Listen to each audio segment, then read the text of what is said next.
संतयात्रा निघाली होती आणि सच्चिदानंद बाबाच्या बायकोनी त्यांच्याबरोबर सच्ची जायचं ठरवलं. बरोबर आहे. आणि तिथे ज्ञानेश्वर महाराज होते त्या देवळात बसलेले. तिला वाटलं दर्शन घ्यावं, निवृत्तीनाथ वगैरे आणि सती जाताना बाई हिरवा शालू बिलू नेसून हिरवा चुडा घालून मळवट भरून अशी निघाली. त्यांनी आशीर्वाद दिला, अखंड सौभाग्यवती भाव.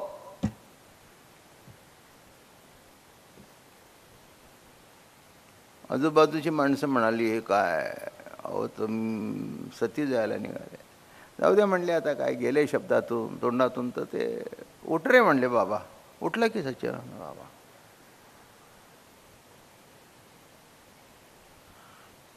त्यांनी पाय धरले, म्हणले महाराज मी तर मेलो होतो आणि कशा करता उठवलं? काही नाही म्हणाले, मला माझी ज्ञानेश्वरी लिहायला कोणीतरी मेलेला पाहिजे होता. कारण मी सांगायचं आणि त्यांनी म्हणायचं हे तुमचं खरं आहे का असा शंकेखोर नको, तेव्हा तुझी सगळी विकार जळतील तर ज्ञानेश्वरी कळेल. विकार एका शब्दात सांगू, शंका जळतील तर ज्ञानेश्वरी कळेल. लिहिताना तो म्हणशील महाराज हे बरोबर आहे का? झालं. हे जिवंतपणाचं लक्षण आहे. नाही महाराज, तुमच्या मुखातून जे बाहेर वाचन पडेल ते सत्य. खलास. शके 1212 उत्तरे ते टीका केली ज्ञानदेवे आणि सच्चिदानंद बाबा आदरे लेखकू झाला. तसं तुमच्या पहिल्या सगळ्या समजुती जळल्याशिवाय तुम्हाला वारकरी होता येणार नाही. नाही तर दुसऱ्यावर वार करत बसाल. बरं का? टिळकांनी स्वराज्याच्या वेळेला भाषण केलं होतं. स्वातंत्र्य चळवळीतले वारकरी व्हा. मराठी कळणाऱ्यांनी बरोबर कळलं. इंग्रजांचे सगळे ते शॉर्ट हँड बसले होते, त्यांनी लिहून घेतलं. स्वातंत्र्याचे यात्रेकरू व्हा. त्यांना अर्थ कळला नाही. पुष्कळला 2 अर्थ असतात. वारकरी त्याने ॲक्शन बघितले असतं तर कळलं असतं. तो खाली बघून लिहित होता त्यामुळे वरची ॲक्शन कळली नाही. की असे व्हा वारकरी व्हा. होय होय वारकरी पाहे पाहे रे पंढरी. म्हणून महाराज या ठिकाणी म्हणाले, अहो दृष्टे दृष्टत्वेहीन फुटो झाले नाही दोन्ही. आता दृश्यची मिरवणी वावगी डंबाघव. एका कुटुंबात जन्माला आलेले सगळे तेच. मग त्यांचीच किडनी चालू लागते पुढ्याला. रक्त त्याचंच लागू लागतं. बरोबर आहे ना? एका कुटुंबातला आहे, अहो त्यांना रक्त द्यायचं आहे. नाही म्हणे तुमच्या कुटुंबात द्यायचं, बरोबर लागतं. बरोबर लागतं. कॅटेगरी आहे ती, लागायलाच पाहिजे. अवघी एकाचीच वीण. माझं बोलणं कळलं का? अवघी एकाचीच वीण. म्हणून आमचे कोणीचे पूर्वज जे कोणी सातारकर असतील ते आत्तापर्यंत सातारकरच आहेत. कळलं का? त्याच्यात काही फरक व्हायचा नाही. आणि त्याच्यामध्ये जो ज्ञानेश्वरी सांगण्याचा अंश आलेला आहे तोही फरक पडणार नाही. कदाचित पिढीमध्ये कमी जास्ती होईल, पण केव्हा नाही केव्हा तो अंश उगवल्याशिवाय राहणार नाही. आणि तितकं सातत्य असेल आणि तितकी निष्ठा असेल. एक तुम्हाला सांगू का, हे अंशचा भाग असा आहे, किती वर्षभर नाही पाणी मिळालं पण एकदा पाणी मिळालं की ती हराळी उगवते. एकदाच हिरवंगार जिकडे तिकडे. अरे हे काल सगळं जळलेलं दिसत होतं. ते म्हणले जळलेलं दिसत होतं, ओलावा मिळाला नाही. म्हणून प्रभू प्रेमाचा ओलावा मिळाला की गेल्या वर्षी जे मेलेलं होतं ते जिवंत होतं. म्हणून ज्ञानोबारायांनी मेलेल्याला जिवंत केला आणि ज्ञानेश्वरी लिहून घेतली. सच्चिदानंद बाबा आदरे लेखकू झाला. कोणी म्हणतील हे खोटं आहे. बरं खोटं आहे तुझ्याकरता, त्याच्याबद्दल काही चर्चा करायचं काही कारण नाही आहे. मी कोणाशी वाद घालतच नाही, चर्चाही करत नाही. मला जे काही कळलं पटलं ते सांगतो. ते बटाटे कापले, त्याला तांदळाचं पीठ लावून असे तळले, बटाट्याचे काप झाले. लिहून घ्या, माझ्याकडे बरेच प्रकार आहेत. जसं जसं केलं तसं तसं त्याचे प्रकार विविध तऱ्हेने प्रकट झाले. कितीतरी सांगितलं तुम्हाला. काय बटाट्याचे काप झाले, नाहीतर चण्याचं पीठ करा असं पातळ तर बटाट्याचं भजी झाला. काय काय ते बटाटे पोखरून मध्ये भरा, आलू ढम.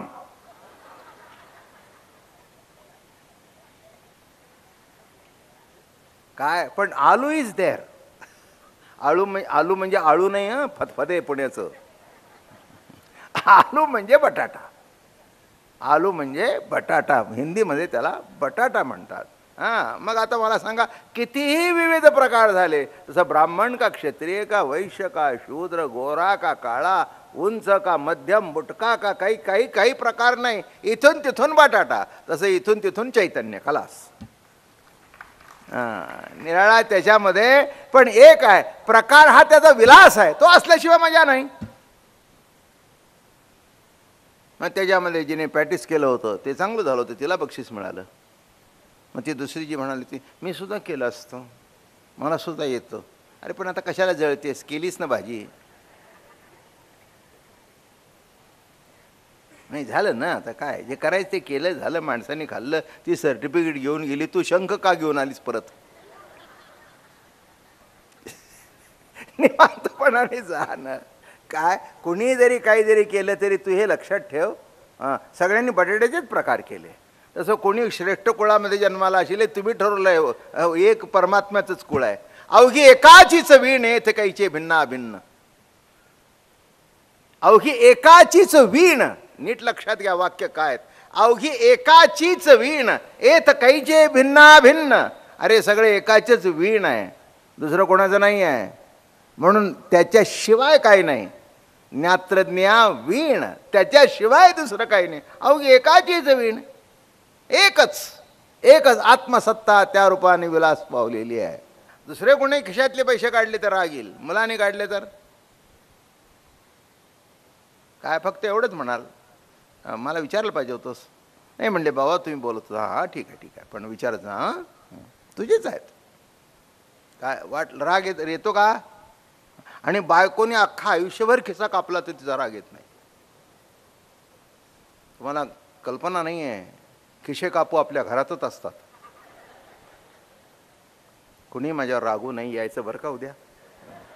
आणि पुढचे मेजॉरिटी श्रोते तर सगळे खिसे कापूच आहेत. विनोदाचा भाग सोडून द्या, एक मोठी गमतीचा भाग सांगितला. याच्यातला विनोद, याच्यातला आनंद लुटा, बाकी काही नाही आहे. कोण कोणाचा खिसा कापतो, खिसाच कुठे राहिला आहे नाही कळलं. तिने ज्या दिवशी तुमच्या हातात हात दिला, सर्वस्व अर्पण केलं, त्या दिवशी खिसा तरी कुठे राहिला आणि तुम्ही तरी कुठे राहिला. कोणीच निराळं राहिलं नाही, कोणीच निराळं राहिलं नाही, अस्तित्व संपलं. तसं प्रभू माझा आणि मी प्रभूचा हे म्हटल्यानंतर परिच्छिन्न राहिलंच नाही. दृश्य नाही, द्रष्टा नाही, दर्शन नाही, सगळं तिचंच. काय अहो मग तो सांगतो, अहो तुम्हाला माहिती नाही आमचे होम मिनिस्टर आहेत, आम्ही येतो त्यांच्या हातात देतो कमवून. सकाळी ऑफिसला निघाले की ते 100ची नोट घालून ठेवतात आमच्या खिशात. ते देतील तेवढे खर्च करतो. काहीतरी उगीच बोलू नका, तुम्हाला ना अगो बोलायची सवय झालेली आहे. काय म्हणते बायको, मी काय केलं?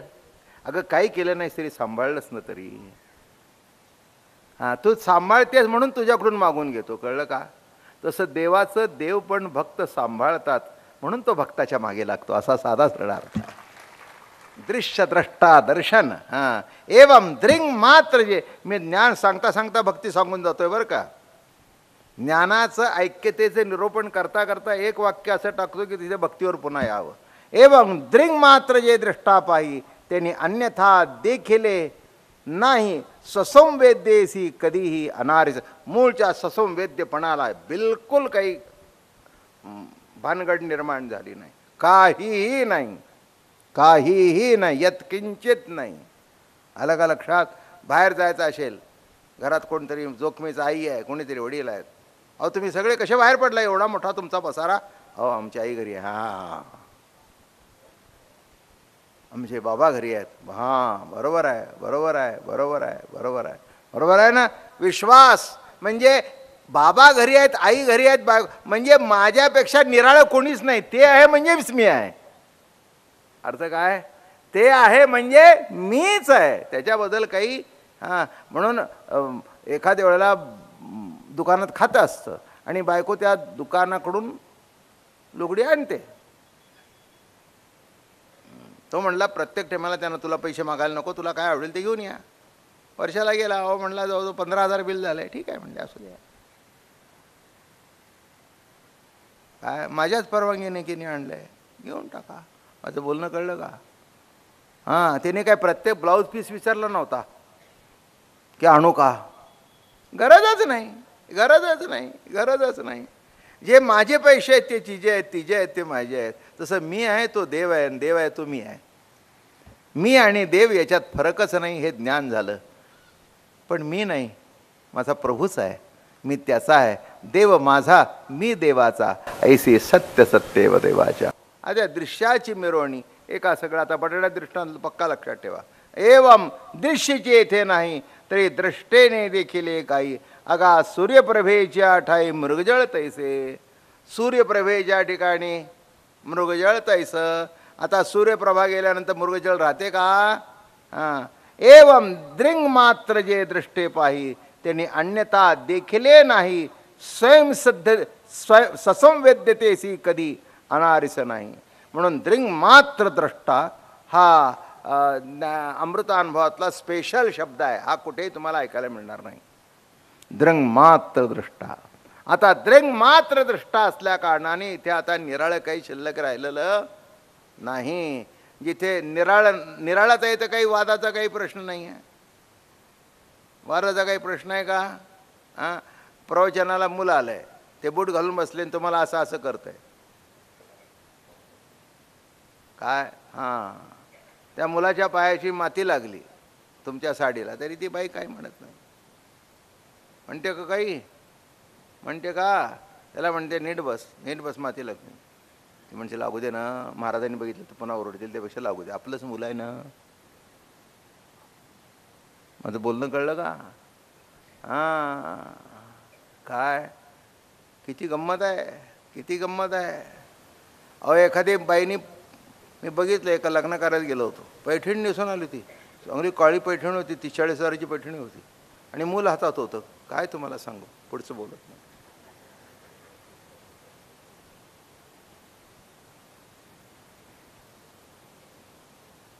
मी म्हटलं हा ताई हे बघा आता काय करायचं. मी म्हटलं किती? 40,000ची. अहो म्हटलं मुतलं ना ते. तर म्हणले याजसाठी केला होता अट्टास. माझं बोलणं कळलं का? हां, पण नवऱ्याने जर नुसतं पाणी ओढवलं तर मला काही कळतं का नाही? नवऱ्याचा सुद्धा बायका